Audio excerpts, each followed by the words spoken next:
आगे बढ़ते हुए आपको बताएं कि अली जफर और मिशा शफी तनाज़े में नया मोड़ आ गया। मिशा शफी ने हर्जाना केस करने वाले जज पर अदम एतमाद का इजहार कर दिया। ये रिपोर्ट मुलाहिजा कीजिए।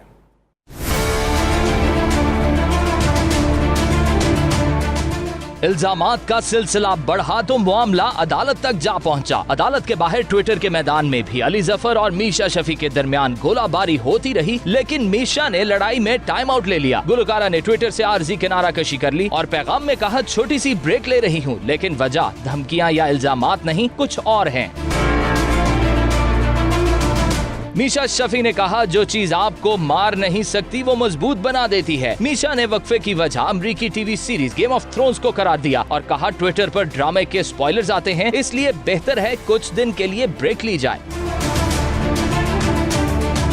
इससे कबल मीशा शफी ने अली जफर को 2 अरब हर्जाने का कानूनी नोटिस भेजा था। नोटिस में मुतालबा किया गया कि झूठे इल्जामात पर मुआफी मांगे या हर्जाना दें, दूसरी सूरत में कानूनी चाराजोई की जाएगी।